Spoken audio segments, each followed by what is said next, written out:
Haleluya. Yesus itu baik. Amin.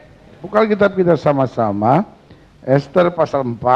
Kita hari ini masih membahas serial khotbah tidak ada yang seperti Yesus. Amin. Sama-sama bilang sama saya, tidak ada yang seperti Yesus. Sama-sama bilang, tidak ada yang seperti Yesus. Amin. Nah, kita udah selesai bahas Nehemia. Sekarang kita masuk pada kitab Ester. Nah, Ester ini adalah buku yang sangat unik. Karena Ester adalah satu-satunya buku dalam Alkitab yang nama Tuhan tidak disebut di sana, nama Allah tidak disebut di sana. Jadi Ester adalah salah satu buku atau satu-satunya buku yang sangat unik dalam Alkitab, di mana nama Tuhan sama sekali tidak disebut. Saya percaya pertanyaan saudara secara refleks langsung berkata, loh, kalau nama Tuhan tidak disebut, masa itu bisa disebut sebagai Alkitab, pendeta? Kalau nama Tuhan tidak disebut, itu kan seperti buku dunia saja, tidak ada unsur rohani di dalamnya. Betul, nama Tuhan memang tidak disebut, tapi makna keselamatan di dalam Kristus sangat jelas tercantum di dalam makna dari kitab Ester ini. Mungkin setelah menatap saya dan berkata, pendeta, sebetulnya kitab Ester itu bercerita tentang apa sih? Jadi kitab Ester ini bercerita tentang sebuah kerajaan yang dipimpin oleh raja yang bernama Ahasweros. Ahasweros ini adalah raja yang punya kekuasaan sangat besar karena dia raja dari 127 daerah yang ada. Jadi kerajaannya sangat besar, 127 provinsi kira-kira.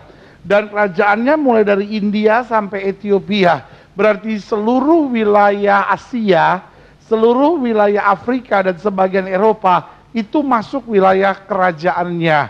Dia punya seorang istri yang menurut catatan Alkitab namanya Ratu Wasti, yang sangat cantik sekali kata Alkitab. Lalu mereka mengadakan pesta. Nah, saudara yang kasih dalam Tuhan, dia bikin pesta itu 7 hari. Dan di hari yang ke-7, karena waktu itu zaman dulu kalau pesta begini, yang laki-laki sama laki-laki, yang perempuan sama perempuan, jauh lebih aman daripada sekarang. Loh iya, kalau pesta laki-laki semua, hombreng. Lebih aman, ibu-ibu tenang. Suaminya pesta laki-laki semua, saudara-saudara. Nah, jadi pas di akhir hari ke-7, ini Ahasweros bangga sekali sama istrinya Wasti. Dia ingin memperkenalkan kepada seluruh tamu-tamunya. Pak, selama Bapak masih bangga sama istri Bapak, itu bagus. Ada banyak bapak-bapak yang udah malu, lu gak usah ikut dong, maluin gue aja lu. Gak usah ikut. Ada banyak bapak-bapak yang kalau istrinya hamil gak mau diajak, malu-maluin katanya. Kan malu.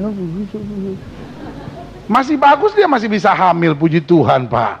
Ya kan, kalau bapak yang hamil lebih repot lagi. Ya kan, heran.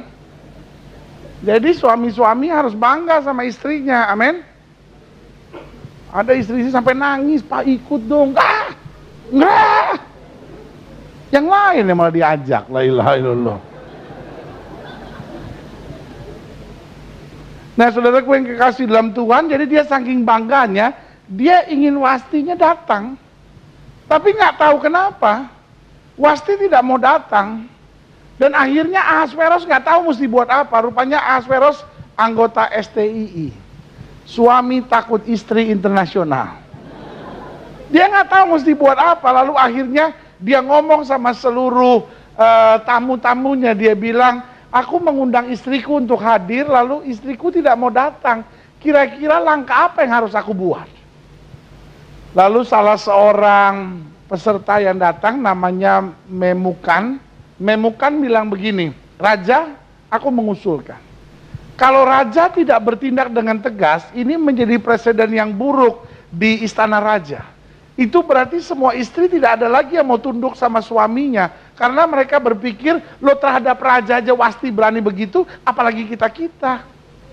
Jadi akhirnya Raja mengadakan langkah tegas, PHK, pemutusan hubungan kawin. Jadi akhirnya Wasti dibuang dari kerajaan. Dan saudaraku yang kekasih dalam Tuhan, apa yang terjadi? Raja mengadakan sayembara.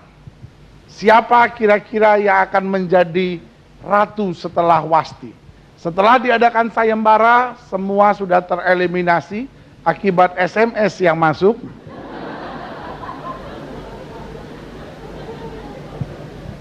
Ini sebetulnya Esther atau Avi sih benar. Jadi semua sudah tereliminasi, tinggal Esther. Ya, orang Batak nggak bisa bilang Esther. Ya, orang Batak bilang bunga aja nggak bisa, kembang. Tanya sama orang Batak, coba lu bilang bunga, kembang. Orang Batak ada dua yang dia nggak bisa bilang. Yang pertama dia nggak bisa bilang bunga, yang kedua dia nggak bisa bilang Joko. Coba tanya sama orang Batak, lu bilang Joko deh, Joko. Ada manajer perusahaan, masuk orang baru, tanya, namamu siapa? Joko Pak. Oh iya. Zoko. Bukan Zoko Pak, Joko. Iya, maksudku kan namamu Zoko. Bukan Zoko Pak, Joko. Sudahlah sama itu, Joko, apa itu, sama itu. Tidak Pak, Zoko pakai z. Kalau Joko pakai j.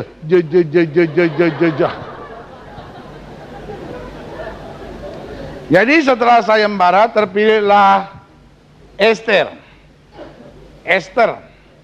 Nah, Esther ini adalah keponakan dari Mordekai Simamora.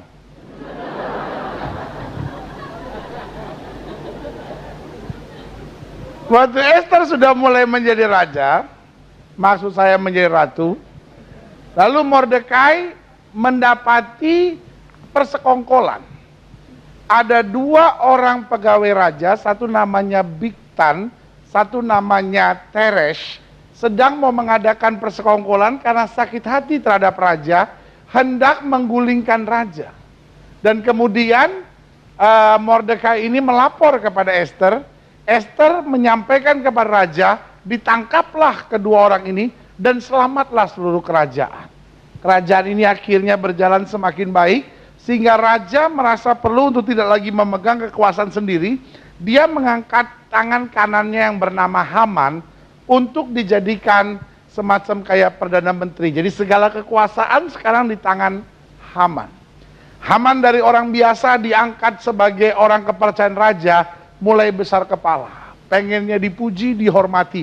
Dia keliling kemanapun dan dimanapun dia pergi dan berada, dia ingin semua orang sembah sujud menghormati kehadirannya. Kecuali seorang yang bernama Mordekai. Mordekai tidak pernah mau sembah sujud, karena hanya kepada Allah saja dia harus bersembah sujud. Apa yang terjadi? Haman mulai sakit hati, tersinggung dan marah sekali. Haman berkata, siapa orang itu sampai tidak mau sembah sujud kepadaku? Lalu orang berkata, dia adalah Mordekai dan dia adalah orang Yahudi. Lalu Haman berkata, baik, tidak pantas bagiku hanya mengurusi satu orang ini. Aku akan menghabisi seluruh bangsanya. Lalu Haman datang melapor kepada raja dan berkata, raja, ada sebuah bangsa yang hidup tercerai-berai di kerajaan kita.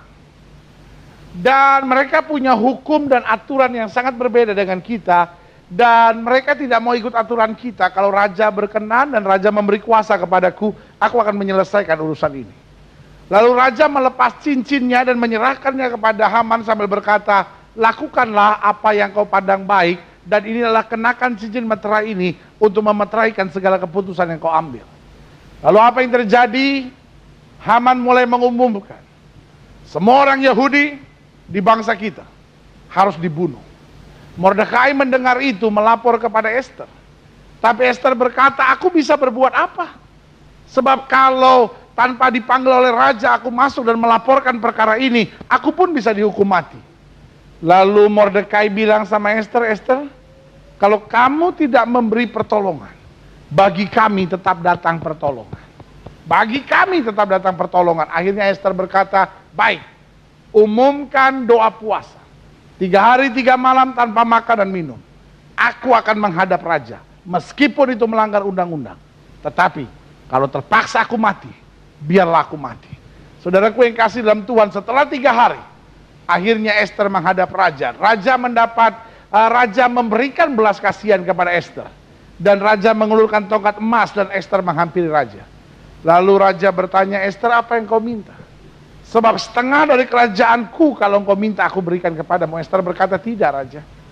Aku hanya minta supaya raja mengadakan perjamuan malam di mana aku, raja, dan Haman ada di situ. Raja berkata, permintaanmu baik, aku akan meluluskannya. Lalu karena hasil dari doa orang percaya itu, apa yang terjadi? Raja nggak bisa tidur. Jadi ingat, doa puasa itu kuasanya besar. Amin. Karena orang doa puasa, raja nggak bisa tidur. Jadi ingat nih, adik-adik muda nih, khususnya saudara-saudara yang belum menikah nih, kalau sampai saudara nggak bisa tidur, siapa tahu ada yang puasa buat saudara itu. Ya salah satu, ada yang lagi puasa atau saudara lagi disantet.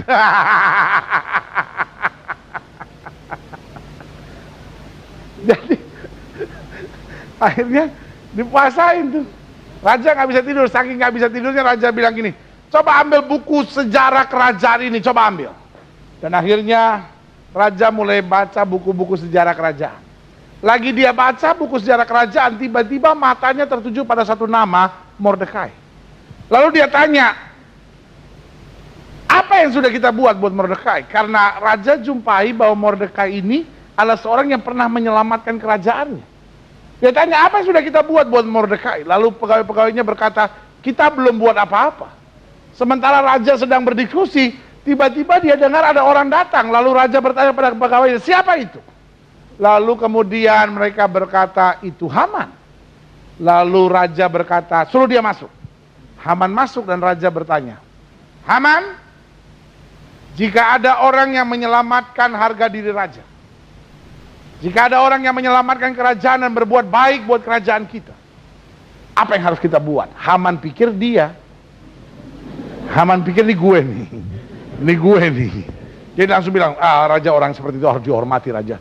Berikan kuda kepadanya, berikan juga kereta, berikan juga kekuasaan atas kerajaan Tuhan, berikan jabatan yang baik, dan juga Tuhan harus ajak dia keliling-keliling kota untuk dirayakan oleh rakyat seluruhnya.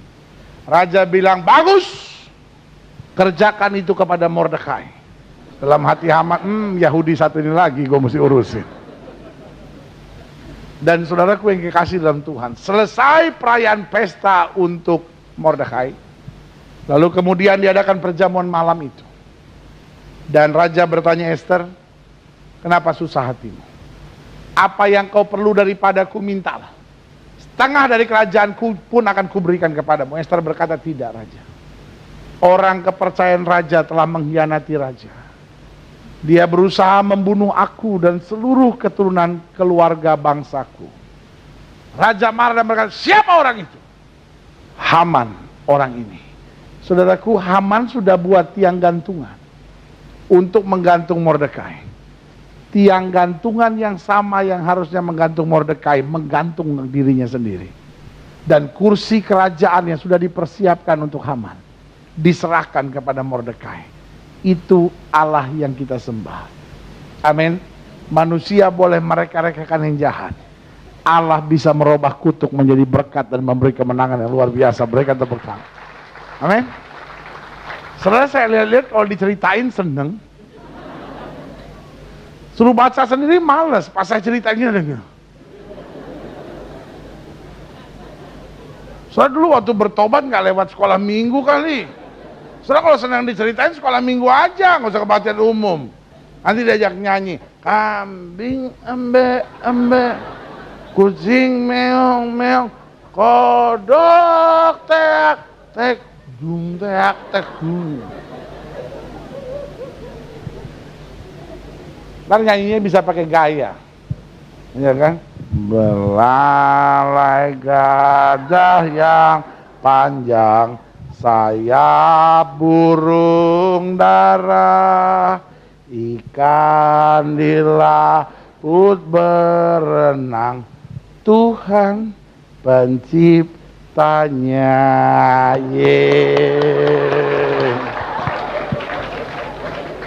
Mulai minggu depan yang khotbah nggak usah saya aja, guru sekolah minggu aja suruh cerita-cerita di sini. Kelihatannya saudara seneng diceritain. Ester pasal 4. Setelah Mordekai mengetahui segala yang terjadi itu, maksudnya ada surat untuk membunuh seluruh orang Yahudi, ia mengoyakkan pakaiannya, lalu memakai kain kabung dan abu. Kemudian keluar berjalan di tengah-tengah kota sambil melolong-lolong dengan nyaring dan pedih. Dengan demikian datanglah ia sampai ke depan pintu gerbang istana raja, karena seorang pun tidak boleh masuk pintu gerbang istana raja dengan berpakaian kain kabung. Di tiap-tiap daerah kemana titah dan undang-undang raja telah sampai, ada perkabungan yang besar di antara orang Yahudi, disertai puasa dan ratap tangis. Oleh banyak orang dibentangkan kain kabung dengan abu sebagai lapik tidurnya atau alas tidurnya. Ketika dayang-dayang dan sida-sida Ester memberitahukan hal itu kepadanya, maka sangatlah risau hati sang ratu. Lalu dikirimnyalah pakaian supaya dipakaikan kepada Mordekai dan supaya ditanggalkan kain kabungnya daripadanya. Tetapi tidak diterimanya. Maka Ester memanggil Hatas, salah seorang sida-sida raja yang ditetapkan baginda melayani dia. Lalu memberi perintah kepadanya menanyakan Mordekai untuk mengetahui apa arti dan apa sebabnya hal itu. Lalu keluarlah Hatas mendapatkan Mordekai di lapangan kota yang di depan pintu gerbang istana raja. Dan Mordekai menceritakan kepadanya segala yang dialaminya, serta berapa banyaknya perak yang dijanjikan oleh Haman akan ditimbang untuk perbendaharaan raja sebagai harga pembinasaan orang Yahudi. Juga salinan surat undang-undang yang dikeluarkan di Susan untuk memunahkan mereka itu diserahkan kepada Hatas supaya diperlihatkan dan diberitahukan kepada Ester. Lagi pula Hatas disuruh menyampaikan pesan kepada Ester supaya pergi menghadap raja untuk memohon karunia-Nya dan untuk membela bangsanya di hadapan baginda. Lalu masuklah Hatas dan menyampaikan perkataan Mordekai kepada Ester.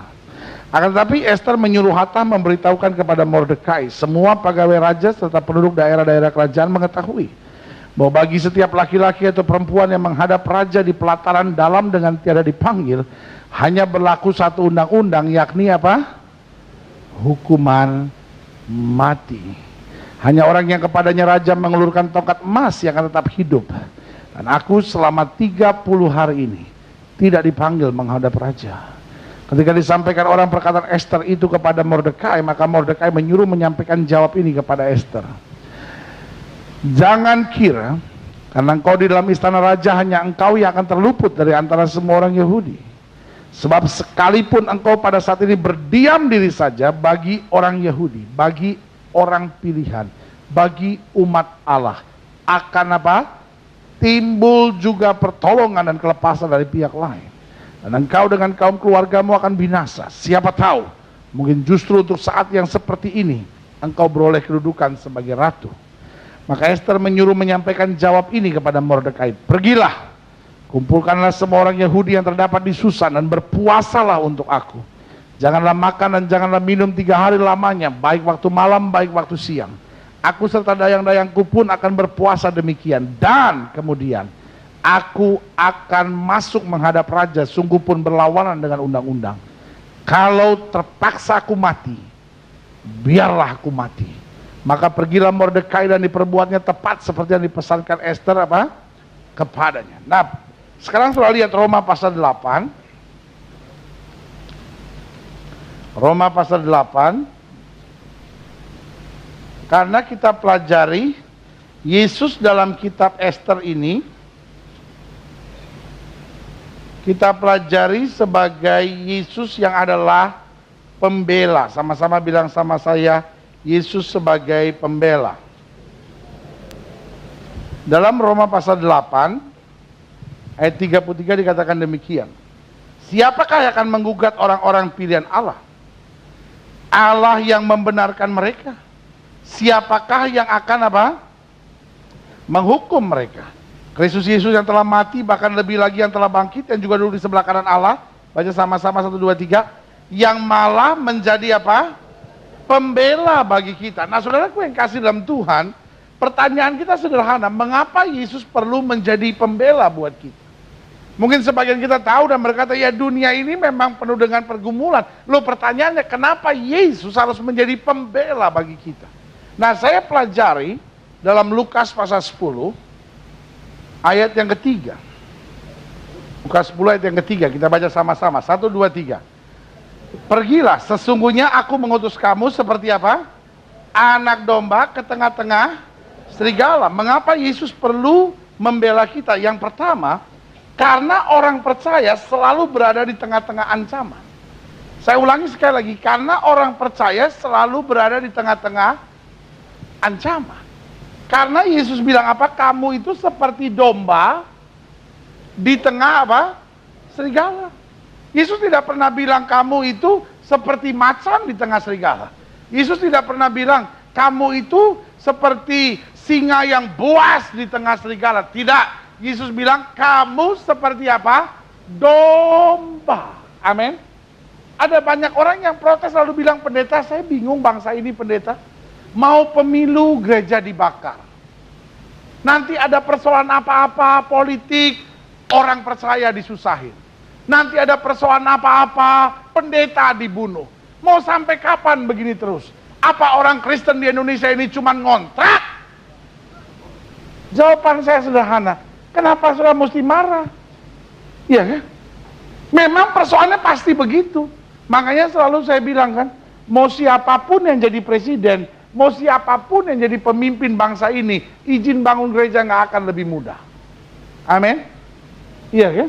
Nggak akan jadi lebih mudah, dan kita nggak perlu silih. Kita nggak usah jadi orang Kristen yang, ya kenapa ya, kalau hidup Kristen tantangan terus ya, jadi mesti bagaimana dong kita. Loh, Alkitab sudah bilang, yang menyertai kita lebih besar daripada yang melawan kita, karena yang menyertai kita adalah Tuhan.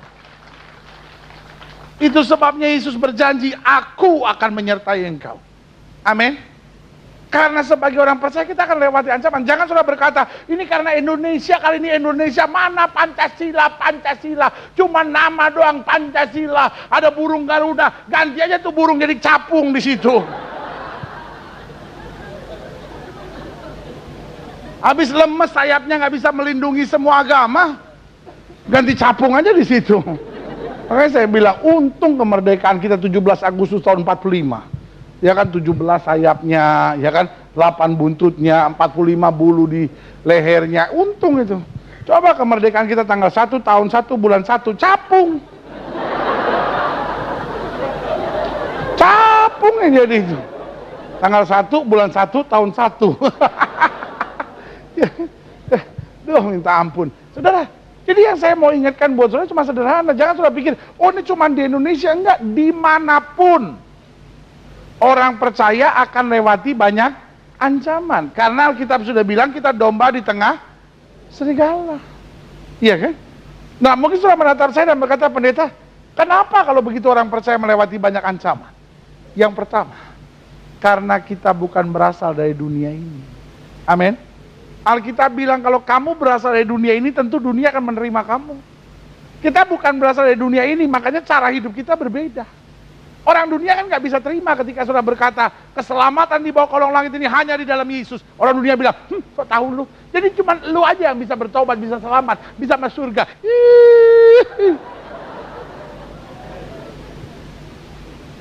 Kita bukan berasal dari dunia ini, cara hidup kita berbeda, itu sebabnya dunia nggak bisa terima. Iya kan? Setan mau pakai apa saja, siapa aja. Setan bisa pakai keluarga saudara. Setan bisa pakai orang dekat sama saudara. Setan bisa pakai orang gereja lain. Setan bisa pakai pemerintah. Setan bisa pakai banyak hal. Tapi sebagai hamba Allah, saya hanya mau ingatkan buat saudara, gak ada yang pernah perlu kita takuti. Amin. Kita tidak pernah perlu balas yang jahat dengan yang jahat. Kita tidak pernah perlu kecil hati dan sakit hati lalu berkata, sampai kapan begini? Kalau perlu, kita orang Kristen di Kelapa Gading kumpul semua yuk, kita merdekakan Kelapa Gading. Republik Kelapa Gading Serikat. Jawaban saya cuma sederhana, teman. Saudara mau pindah dimanapun, saudara mau pergi kemanapun, orang percaya selalu melewati ancaman. Tetapi janji Tuhan berkata, engkau tidak akan turun, tapi engkau tetap akan diangkat naik, tidak menjadi ekor, dipimpin menjadi kepala. Berikan tepuk tangan yang meriah. Daniel melalui ancaman, tapi justru karena ancaman itu, Daniel naik menjadi orang yang penting. Amin. Yusuf melalui ancaman, justru karena ancaman itu, Yusuf duduk sebagai Perdana Menteri. Setiap kali kau menghadapi ancaman, adalah sebuah anugerah untuk kau diangkat Tuhan lebih lagi. Amin. Yang kedua, saya pelajari kenapa Yesus perlu membela kita. Sekarang saudara lihat Wahyu pasal 3. Wahyu pasal 3 ayat 8. Kita baca sama-sama. 1, 2, 3. Aku tahu segala pekerjaanmu, lihatlah. Aku telah membuka pintu bagimu yang tidak dapat ditutup oleh seorang pun. Aku tahu bahwa apa? Kekuatanmu tidak seberapa, namun engkau menuruti firmanku dan engkau tidak. Jadi yang kedua, mengapa Yesus perlu membela kita? Yang kedua, karena kekuatan kita terbatas. Aku tahu kekuatanmu tidak seberapa. Jadi kekuatan kita apa? Terbatas. Karena kekuatan kita terbatas, kita bisa salah langkah. Betul? Karena kekuatan kita terbatas, kita bisa ditipu. Karena kekuatan kita terbatas, kita bisa kecewa dan putus asa. Iya kan? Ada banyak orang kenapa jadi istri piaraan? Karena salah langkah. Karena tertipu. Karena putus asa. Ya habis gimana pendeta? Aku cari tunggal putra nggak ada. Terpaksa ganda campuranku masuki juga. Iya kan? Kenapa orang korupsi? Salah langkah. Tertipu. Dan akhirnya karena apa? Karena putus asa. Ya habis gimana lah pendeta? Cari duit yang halal susah. Korupsilah. Biar Tuhan urapi korupsiku ini. Nah itu. Saudara. Kekuatan kita terbatas. Amin. Ada banyak ibu-ibu yang bilang, pendeta, saya udah gak kuat lagi gitu ngadepin suami saya. Saya mau bercerai saja. Loh, makin saudara bercerai, makin saudara sengsara. Persoalan saudara makin besar. Amin. Kalau saudara sudah tahu kekuatan saudara terbatas, jangan ambil langkah bodoh. Setan mau supaya saudara akhirnya salah langkah. Tetapi Alkitab bilang apa? Karena kekuatanmu tidak seberapa, engkau menuruti firmanku.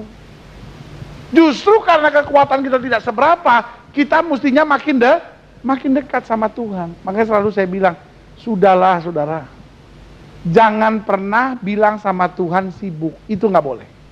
Amin. Jangan pernah bilang, aduh Tuhan, saya nggak sempat baca Alkitab, Tuhan sibuk. Jangan pernah bilang sibuk sama Tuhan. Jangan sampai soalnya Tuhan yang bilang sama saudara, oh saya juga sibuk. Kalau Tuhan bilang sibuk sama saudara, inna ilahi wa inna ilahi rojiun. Ya kan? Tuhan, kok saya sesek nih Tuhan?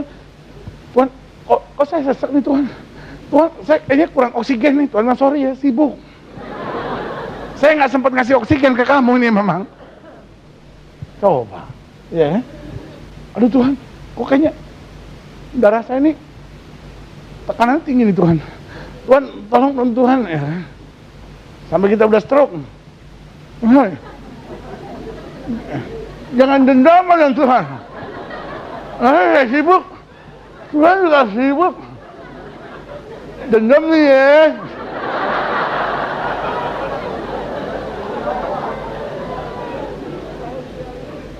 Itu sama seperti cerita itu. Ada orang lagi berdiri di pinggir jalan, di depan Carolus. Lalu ada orang baru. Orang dari mana kali nanya. Mas, jalan Lamongan gimana mas? Jalan Lamongan gimana mas? Orangnya mungkin pikir orang kok kurang ajar banget nanya gitu kan. Dia diam aja ngeliatin. Orang bilang, mas, gimana nanya mas, maaf mas. Jalan Lamongan gimana mas? Ada menu mas, jalan Lamongan mas. Orang dia liatin. Mungkin dia pikir juga, bini gua lagi sakit di Carolus, di satu nih kok. Nanya main gitu aja, ya kan nggak kali kan kita juga nggak tahu. Pokoknya dia nggak jawab. Dia tanya lagi, man, jalan Lamongan di mana? Katanya Amin dari Carolus tanya aja, katanya udah dekat di situ. Makanya gua nanya sekarang nih, jalan Lamongan di mana? Orangnya diem aja, dia pelototin aja. Mana mau nanya aja jalan Lamongan lu nggak bisa? Sebetulnya mudah sama misu nih. Orang buru-buru mau pergi ke jalan Lamongan, nanya begitu aja lu nggak bisa jawab. Jawab nama kasih tahu yang benar. Wadah bener nih kalau gua tunjukkan gimana? Orangnya diam aja, dia liatin. Akhirnya Tuhan bilang, nengok alim nyonang. Ya jalan. Marah yang bintang ini marah. Udah dia pergi, ya udah, orangnya juga diam. Nggak lama kemudian ada orang yang ngeliatin dari jauh. Dia datengin, dia tanya, Mas, kok orang tanya nggak dijawab? Yang kalau gua jawab udah bingung.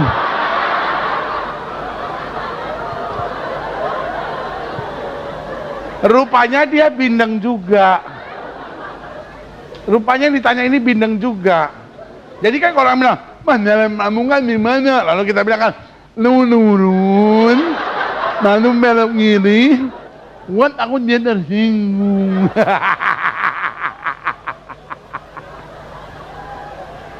Aduh, minta ampun. Jadi saudara, sama Tuhan itu jangan hitung-hitungan lah. Amin. Sama Tuhan jangan pernah bilang, Tuhan saya nggak ada waktu, Tuhan saya sibuk. Jangan. Kekuatan kita tidak seberapa. Makin kita jauh dari Tuhan, makin banyak susah kita. Makin kita bikin salah langkah, makin kita mudah tertipu, makin kita mudah kecewa dan putus asa. Tapi waktu makin kita dekat sama Tuhan, hal-hal yang kita nggak ngerti Tuhan singkapkan buat kita. Hal-hal yang kita udah mau terjebak nih untuk salah langkah nih, hal-hal yang kita udah mau terjebak nih untuk tertipu, ada aja cara Tuhan menyelamatkan kita. Amin. Saudara, secara manusia Esther juga nggak kuat. Esther udah bilang sama Mordekai, aku nggak bisa buat apa-apa. Tetapi akhirnya dia menyadari, puasalah untuk aku. Dengan lain kata, selama aku tetap berdoa kepada Tuhan, ada jalan keluar. Dengan berani dia bilang, kalau terpaksa aku mati, biarlah aku mati. Ini mengajar kepada kita, orang-orang yang dekat sama Tuhan dan mengandalkan Tuhan akan melihat hal-hal yang dahsyat dan luar biasa dalam hidupnya. Berikan tepuk tangan yang meriah. Amin. Kenapa Yesus perlu membela kita? Yang pertama, karena orang percaya selalu berada di tengah-tengah apa? Ancaman. Yang kedua, karena apa? Kekuatan kita terbatas. Kita dapat salah langkah, kita mudah tertipu, kita bisa kecewa dan putus asa. Lalu yang ketiga, mengapa Kristus perlu membela kita? Coba lihat 1 Yohanes 2. 1 Yohanes 2 ayat 17. Dikatakan apa di situ? Dan baca sama-sama 1 2 3. Dan dunia ini sedang lenyap dengan apa? Keinginannya, tetapi orang yang melakukan kehendak Allah dikatakan apa? Jadi yang ketiga, mengapa Yesus perlu membela kita? Karena dunia ini bukan tujuan akhir. Dunia bukan tujuan akhir kita. Ketika apa yang kau harapkan di dunia ini tidak terjadi, saudara nggak perlu kecewa. Karena Kristus membela kita bukan untuk membuat segala sesuatu di dunia ini beres. No. Ada banyak orang yang pikir dunia tujuan akhir, sehingga dia berusaha menjadi orang sekaya-kayanya, dia berusaha menjadi orang yang memiliki pangkat setinggi-tingginya. Saya tidak bilang bahwa itu salah. Saya tidak bilang bahwa semakin saudara menderita, kemuliaan Tuhan semakin nyata, saudara-saudara. Karena itu marilah kita semua berdoa supaya penderitaan terus-menerus datang dalam hidup kita. Sampai seorang ibu bersaksi, saudara-saudara, saya bersyukur sama Tuhan, saudara-saudara. Suami saya diambil orang, saudara-saudara. Lalu anak-anak saya hidup dengan narkoba, saudara-saudara. Lalu nenek saya satu-satunya penghiburan buat saya, baru aja kemarin kecebur di sumur, saudara-saudara.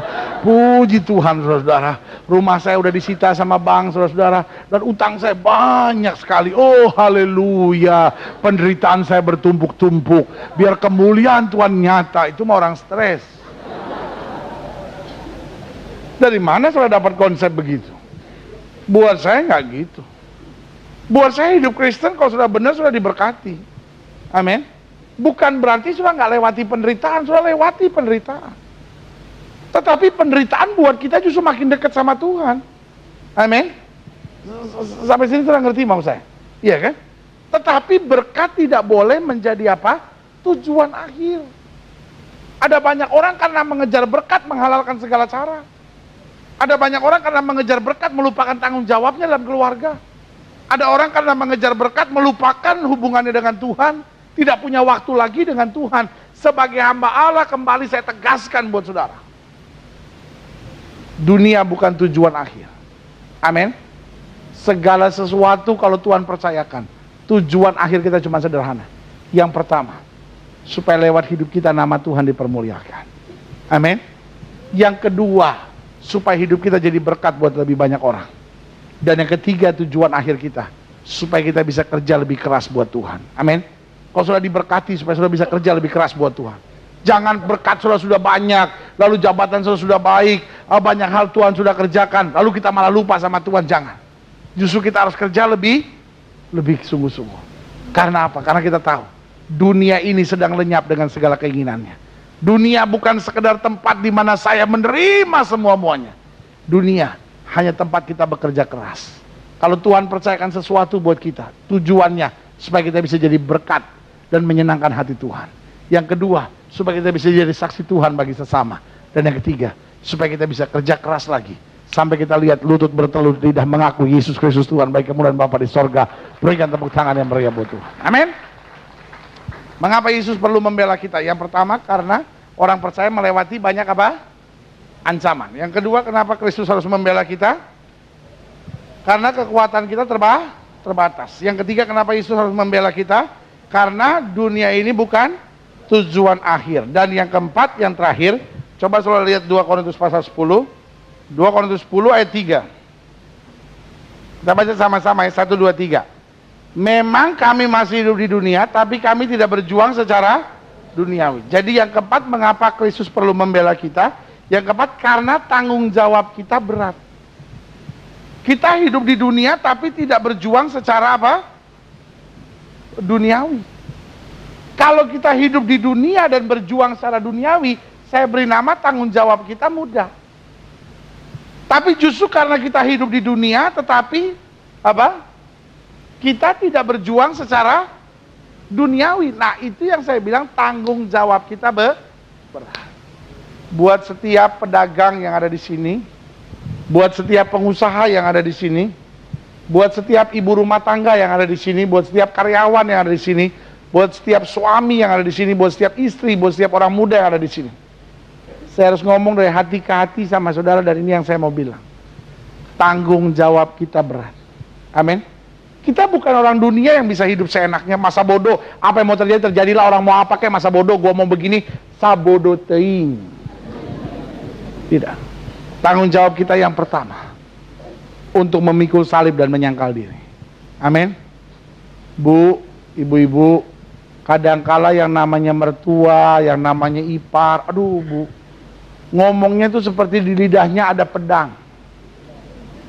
Saya mau bikin apa? Saya mau ribut? Jadi lo mau apa? Mentang-mentang gua kawin sama kakak lu mau ngatur hidup gue? Lo senang lo tinggal sini, nggak keluar?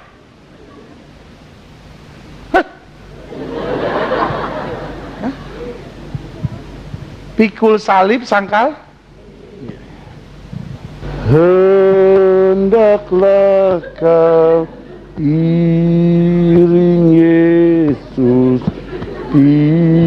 pikul salib. Jangan takut dan gelisah, pikul salib. Amin. Pak, mungkin saudara menatap saya dan bilang, pendeta, kalau saya mau bohong aja pendeta, untung saya bisa 4 kali lipat. Tapi ingat, kita harus pikul salib sangkal di. Anak-anak muda ingat, kalau engkau pacaran ingat, orang dunia bisa buat mau-mau dia, tapi saudara nggak bisa, tanggung jawab saudara berat, engkau harus pikul salib sangkal diri. Malam minggu duduk bersebelahan. Mazmur 23 ayat 1. Tuhan adalah gembala. Tinggal yang wanita di sebelah, takkan kekurangan aku. Ia membaringkan aku di padang yang berumput hijau dan membimbing aku ke air yang tenang. Ia menyegarkan jiwa. Yang wanita. Sekalipun aku melewati lembah kekelaman, aku tidak takut bahaya, sebab gadanya dan tongkatnya menjadi penghiburan bagi aku. Selesai sampai ayat terakhir, berdiri berdua. Amin. Amin. Amin.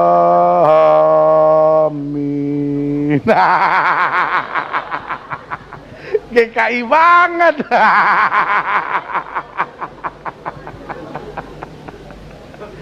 Hey, tanggung jawab kita berat. Amin. Maka Yesus perlu membela kita. Kenapa? Karena kita harus pikul salib dan apa? Sangkal diri. Lalu yang kedua bukan cuma itu, tanggung jawab kita untuk menjadi apa? Kata Alkitab, menjadi terang dan garam dunia. Meskipun saudara juga lagi ada masalah, tetap harus jadi terang.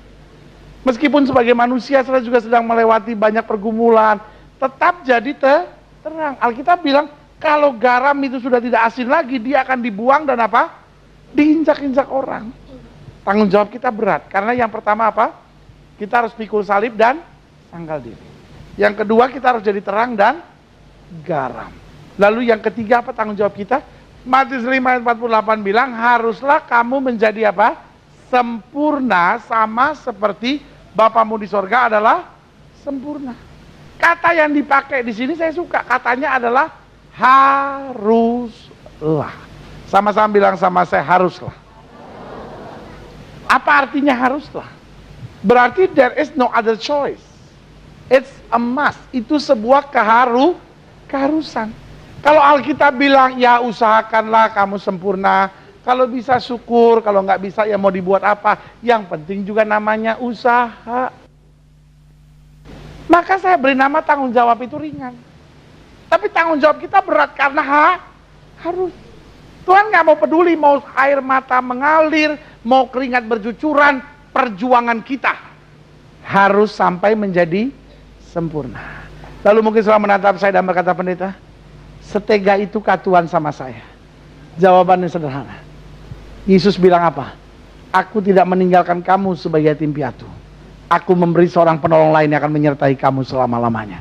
Itulah pembela buat kita, yang akan menguatkan kita, yang akan memampukan kita, menyempurnakan kita, menuntun kita dari kemenangan, lepas pada kemenangan, dan memasuki kemuliaan Tuhan yang luar biasa. Berikan tepuk tangan yang meriah buat Tuhan. Kita bangkit berdiri, kita datang pada Tuhan. Saudaraku yang kekasih dalam Tuhan, pergumulan selalu ada, tapi Yesus adalah pembela buat kita. Amin. Dia bukan hanya menjadi juru selamat buat kita, tapi dia mampu merubah kutuk menjadi berkat dalam hidup kita. Haleluya. Kita datang pada Tuhan. Kita katakan, Engkaulah kekuatanku, tempat perlindungan. Saat badai menerpa, aku tak akan goyah. Bilang sama Tuhan, Tuhan, Engkau pembelaku, aku tidak perlu takut. Haleluya. Engkaulah kekuatanku, katakan tempat perlindunganku, tempat perlindunganku. Katakan saat badai menerpa, saat badai menerpa. Katakan aku tak akan goyah, tak akan goyah. Katakan aku tak akan goyah, aku tak akan goyah, sebab Kau sertaku. Nyanyi sekali lagi, katakan, Engkaulah kekuatanku, Engkaulah kekuatanku. Katakan, Engkau tempat perlindunganku, perlindunganku. Katakan saat badai menerpa, saat badai menerpa. Katakan aku tak akan goyah, aku tak akan goyah. Katakan aku tak akan goyah. I promise you Lord, I will not be shaken. Sebab Kau sertaku. Katakan sama-sama, sejauh langit dari bumi. Sejauh langit dari bumi. Katakan begitu besar kasih-Mu, besarnya kasih-Mu.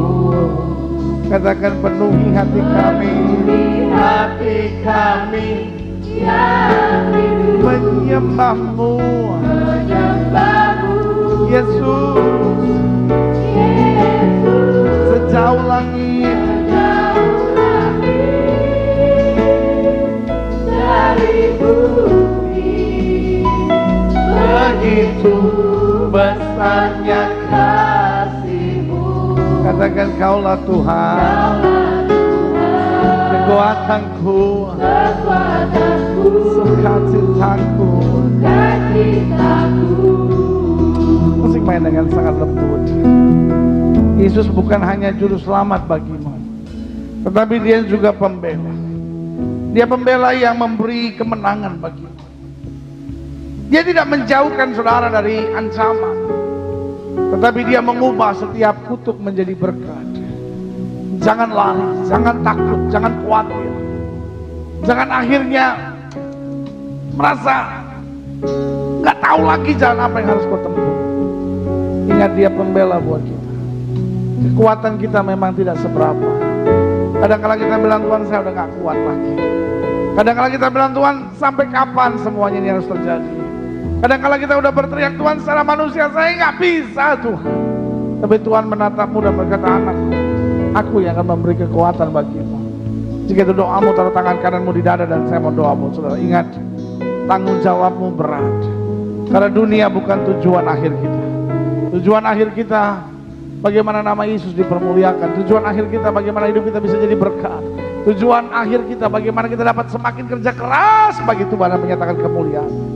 Jika itu doamu, taruh tangan kananmu di dada. Ingat, kalau apa yang kau harapkan belum terjadi dalam hidup ini, kau usah kau putus asa. Dunia bukan tujuan akhir.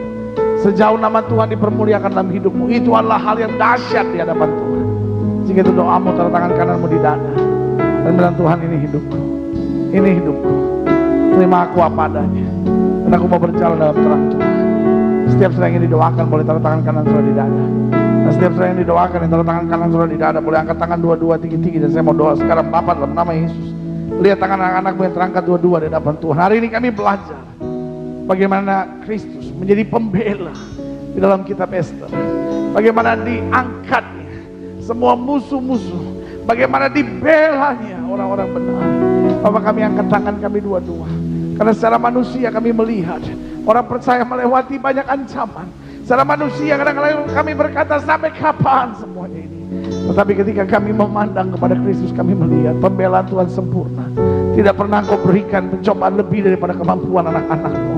Bahkan 1000 boleh rebah, 10.000 boleh rebah, tetapi itu tidak akan menimpa kami, karena malaikat Tuhan berkemah di sekeliling orang yang takut akan Tuhan. Bapak, lihat tangan-tangan yang terangkat, Bapak lihat hati yang terbuka, Bapak lihat hidup yang dipersembahkan. Bapak berdoa di dalam nama Yesus, sehingga satu persatu Tuhan boleh mengalami pembelaan Tuhan, baik di masa mudanya, baik di usahanya, baik di dagangnya Tuhan, baik di pekerjaannya, baik di keluarganya, rumah tangganya, di dalam nama Yesus. Sehingga kami boleh lihat pembelaan Tuhan. Setiap saudara angkat tangan dua-dua, ingat, Yesus bukan hanya juru selamat yang menyelamatkan jiwamu, Dia juga pembela yang mengerti pergumulanmu. Dia juga pembela yang dapat merubah air mata menjadi mata air. Dia pembela yang dapat merubah kutuk menjadi berkat, ratapan menjadi tari-tarian. Terima kasih Bapak. Bapak hamba juga doa buat yang sakit, karena hamba percaya kesembuhan hak mutlak kami sebagai orang percaya. Setiap saudara yang sakit, dengar firman Tuhan. Alkitab berkata, tanda-tanda ini akan menyertai orang percaya, bahwa mereka akan tumpang tangan buat yang sakit, dan yang sakit akan disembuhkan. Jika kau sakit dan kau percaya kuasa kesembuhan Tuhan, dengan iman, letakkan tangan kananmu di bagian tubuhmu yang sakit. Angkat tangan kirimu ke atas sebagai tanda kau bergantung, percaya, berharap sepenuhnya pada Tuhan. Kita doa. Bapa, janjimu ya dan amin itu kami percaya. Firmanmu berkata orang percaya akan tumpang tangan buat yang sakit, dan yang sakit akan disembuhkan. Dengan iman kami praktekkan firman Tuhan ini. Kami letakkan tangan kanan kami di bagian tubuh kami yang sakit. Kami tolak sakit penyakit, kami tolak kelemahan tubuh, kami tolak campur tangan kegelapan. Kami patahkan kuasanya di dalam nama Yesus. Setan sakit penyakit, kau tidak punya kuasa atas tubuh orang percaya. Karena tubuh kami telah dibeli dengan harga yang mahal, itu darah Yesus. Oleh darah yang tercurah, tubuh kami adalah bait Roh Kudus, bukan tempat penyakit. Kami perintahkan keluar di dalam nama Yesus. Kuasa kesembuhan mulai bekerja, mujizat Tuhan mulai terjadi. Oh, kuasa kesembuhan itu berlaku karena kami percaya Yesus kami tidak berubah, dulu, kemarin, hari ini, dan sampai selama-lamanya. Oh, dengan iman kami nyatakan oleh bilur-bilur Kristus, kami yang percaya sudah dijamah dan disembuhkan Tuhan dengan kuasa yang luar biasa. Haleluya. Oh, kami bersorak, kami bersuka cita. Kami tahu janji-Mu ya dan amin dalam hidup kami. Terima kasih Bapa, terima kasih Bapa. Setiap saudara yang sudah didoakan untuk kesembuhan, tanamkan dalam rohmu, aku sembuh oleh bilur Yesus. Jangan bimbang, karena Alkitab berkata sesuai dengan imanmu jadi padamu. Dan kayu salib Yesus berkata sudah selesai. Semua harga dosa, harga penyakit, harga penderitaan sudah diselesaikan Yesus dan kayu salib. Tinggal kau imani, dan bagimu tidak ada perkara yang mustahil. Silakan turunkan tangan, Tuhan berkati. Bapa, ke dalam tangan Tuhan yang kuat, hamba menyerahkan jemaat-Mu, pagar dan benteng itu dan sertai, sehingga mulai hari ini apapun yang mereka kerjakan berhasil dalam nama Yesus. Kemanapun mereka pergi, berkat Tuhan menyertai. Dimanapun Tuhan tempatkan, mereka akan jadi saksi Tuhan yang menyatakan kemuliaan-Mu. Bahkan digenapkan firman-Mu dalam hidup mereka, bahwa satu orang bertobat, seluruh isi rumah tangga diselamatkan. Sehingga kami semua dapat berkata, aku dan sisi keluargaku, kami melayani Tuhan. Bapak, genapkan firman-Mu. Kami tidak akan turun, tapi diangkat naik, tidak menjadi ekor, dipimpin menjadi kepala. Dituntun dari kemenangan, lepas pada kemenangan. Masuk dalam kemuliaan Engkau. Kami bangga punya Tuhan seperti Engkau. Dan kami mau setia. Tutup mata kita, angkat tangan kita dua-dua. Nyanyikan pujian sekali lagi, katakan Engkaulah kekuatan.